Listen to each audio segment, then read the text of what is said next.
Merhaba selamlar, yeni bir videoya daha hepiniz hoş geldiniz dostlar. Bu video bir inceleme videosu olacak. Burada görmüş olduğunuz gibi iki tane matkabımız var.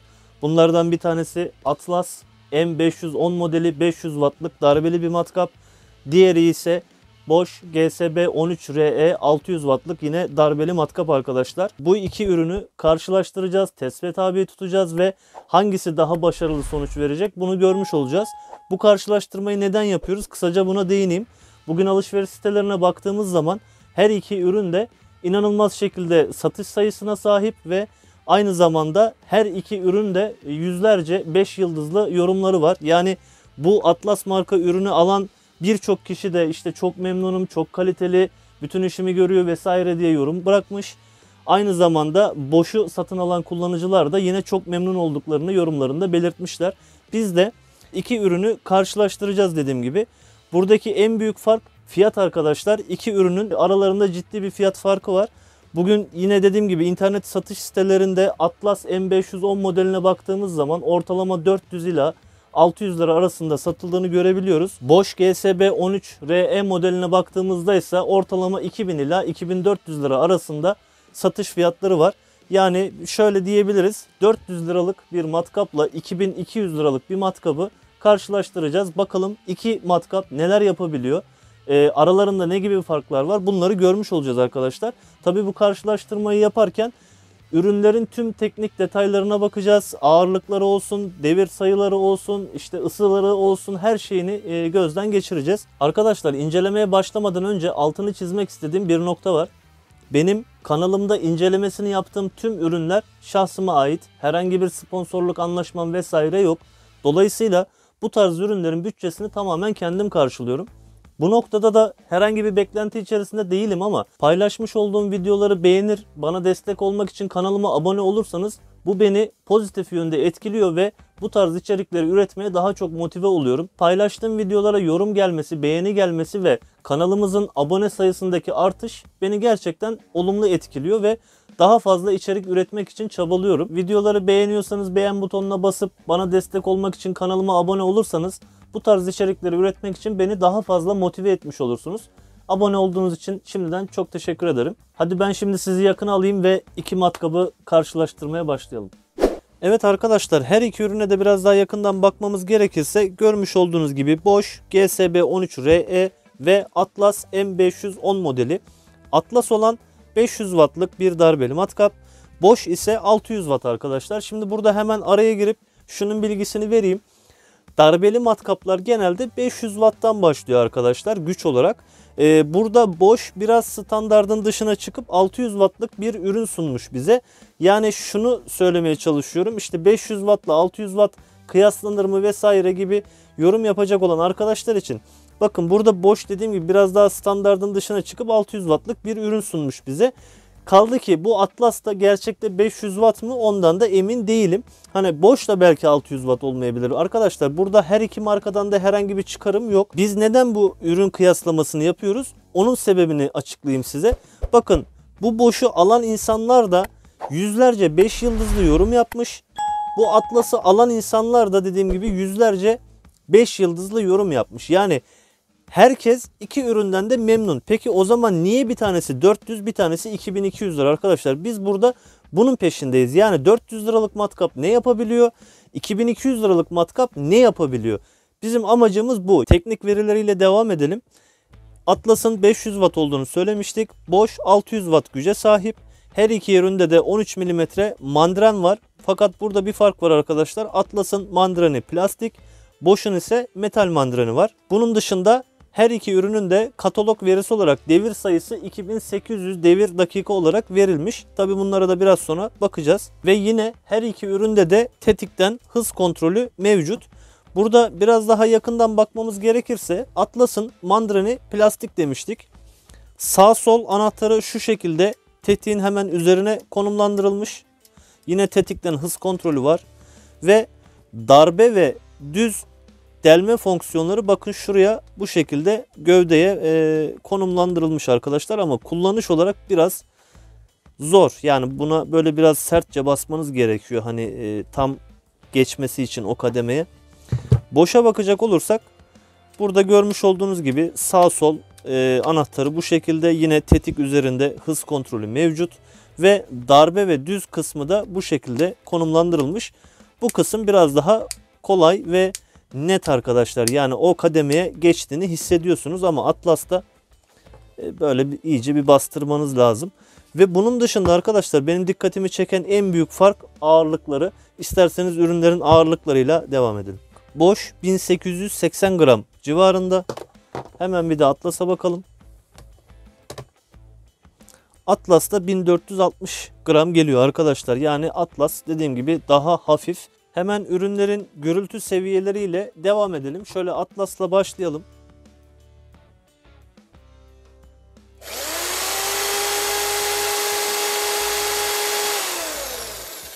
Görmüş olduğunuz gibi Atlas 90 desibel civarında bir gürültü çıkartıyor.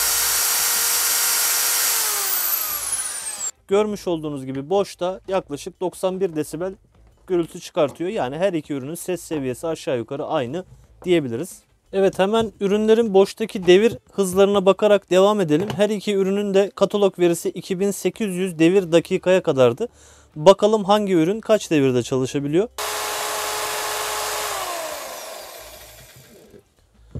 Atlas 2600 devire kadar çıkabildi.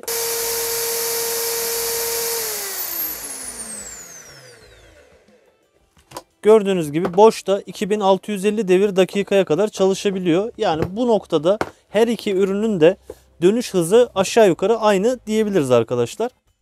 Görmüş olduğunuz gibi ürünlerin ağırlıkları haricinde teknik verileri birbirlerine çok yakın.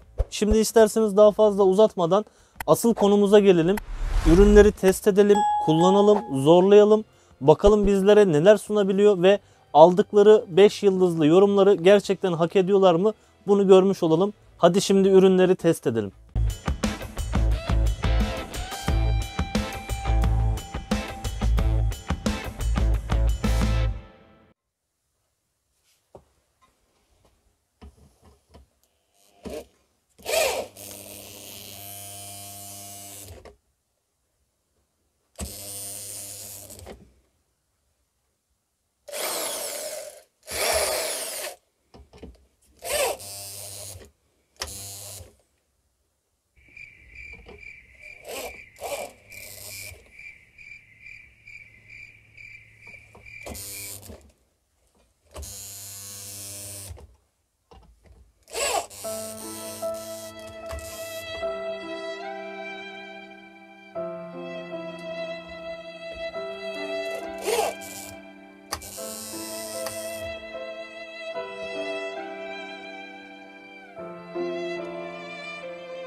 Ya yine mi arkadaş ya?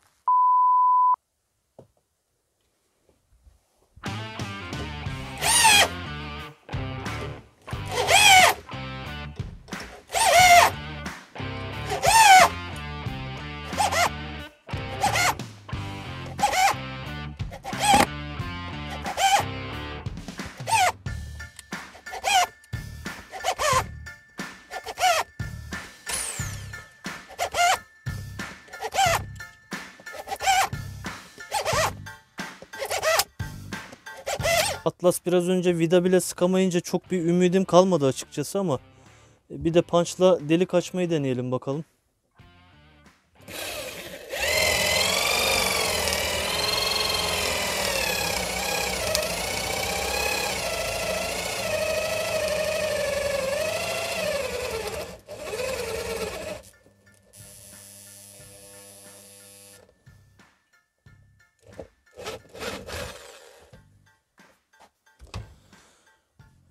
Çok kötü ya. Yani bu insanlar nasıl bu ürüne 5 yıldız yorum veriyor ya? Şuna bak, matkap yandı ya.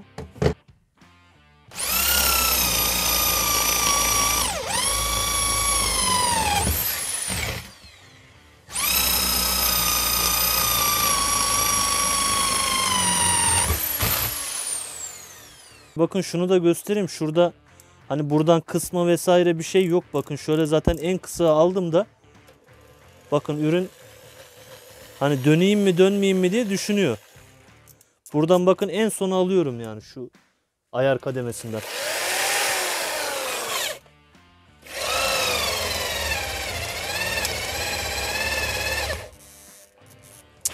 Yok abi, matkap yanacak ya, elimde kalacak yani. Bütün işi bozdun Atlas ya. Her ne kadar testlerimizi başarılı şekilde tamamlayamasak da son olarak şöyle ürünlerin bir sıcaklıklarını kontrol edelim. Gördüğünüz gibi Atlas 70 derecelerde. Boşsa 28 derecelerde. Başaramadık abi. Neyi başaramadın ha? Yani bir inceleme, kıyaslama yapamadık.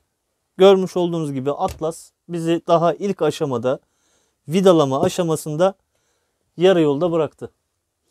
Bu biraz şeye benzedi. Kanalımda bir süre önce paylaşmış olduğum GSB 120'li 12 voltluk şarjlı bir matkapla piyasada bulabileceğimiz en ucuz şarjlı matkabı karşılaştırmıştık. Orada da buna benzer bir durum vardı. Yani daha ilk vidada o ucuz şarjlı matkap işi bırakmıştı. O videonun altına birçok yorum geldi. İşte o matkabın bataryası arızalı. İşte ona çok iyi pil alırsan işte çok güzel olur. Ben kullanıyorum, bataryası sağlam olursa çok iyi falan. Tamam, onun bataryası arızalıydı. Bunun nesi arızalı? Bu elektrikle çalışan bir ürün. Batarya da yok. Ve bu ürünün inanın satış sitelerinde yüzlerce yorumu var. İşte çok iyi, çok iyi, çok iyi, çok iyi. Ben aldım, kullanıyorum. Canavar gibi falan. Ya siz bu matkabı alıp ne yapıyorsunuz? Ben bunu düşünüyorum. Hani işte alıp sen bir tane 3.5-35 vida mı sıkıyorsun bu matkapla? Ve buna karşılık işte çok iyi matkap, 5 yıldız. Bu mu yani? Matkap bununla mı ölçülüyor? Yani arkadaşlar, sizden ricam ucuz matkap almayın. Ucuz şarjlı matkap da almayın, darbeli matkap da almayın. Paranız çöpe gidiyor arkadaşlar. Bakın şunu 400-500 lira para şu anda çöp. Bu paranın çöpe gitmesi benim umurumda değil. Benim şu anda zoruma giden nokta, sinirlendiğim nokta, bu kadar hazırlık yaptım ya. Yazdım, çizdim, tek tek ayarladım. Onu ona sıkacağım, işte şunu deleceğim. Daha burada bir sürü profil hazırladım. İşte beton hazırladım. Hani onu yapacağım, bunu yapacağım. Hepsi çöp oldu ya. Gördüğünüz gibi yani 2 tane vida sıkamadı ya. 6x60 Buldex vidayı sıkamadı. Hevesim kursamda kaldı. Yani arkadaşlar, insanlar bunu alıyor. Hatta bu ürün A101'e, BİM'e de çok geliyor. Yani böyle 3 ayda bir geliyor, insanlar alıyor. Yani alıp ne yapıyorlar arkadaşlar, ben anlamıyorum ya. Senede 2 tane vida mı sıkıyor acaba? Hani ondan sonra işte bu ürün ben aldım çok iyi diye yorum yapıyorlar herhalde. Arkadaşlar almayın ya, ucuz ürün almayın. Bundan sonra da bu şekilde ucuz ürün incelemesi yapmak istemiyorum. Çünkü hevesim kursamda kalıyor. Yani bu adam bunu yapmış abi. Bak, bu Made in Rusya. Rus üretimi bir malzeme. İşte ağırlığından olsun vesaire olsun, hani kaliteli olduğu her yerinden belli. Bu adam bunu 2200 liraya satıyor. Bu da aynı değerlere sahip ama bu adam bunu 400 liraya satıyor. Ya mantıken bir kere işte ucuz etin yahnisi olacağını buradan anlamamız lazım arkadaşlar. Hani 400 liralık malzemeyle 2200 liralık malzeme aynı işi yapabilir mi? Akıl var, mantık var. Hani ben de bunu bile bile aldım. Böyle olacağını aslında biliyordum ama hani bu kadar da 3 tane vidada işi bırakacağını tahmin etmiyordum. O biraz zoruma gitti açıkçası. Yapacak bir şey yok. Yani bu videomuzda bu şekildeydi arkadaşlar. Umarım sizler için faydalı bir video olmuştur. Buradaki emeğim için kanalıma abone olup videoyu da beğendiyseniz beğen butonuna basarsanız çok sevinirim arkadaşlar. Buradaki emeğim çöpe gitti. En azından sizin desteğiniz beni mutlu etsin. Başka bir videoda görüşürüz. Kendinize çok iyi bakın.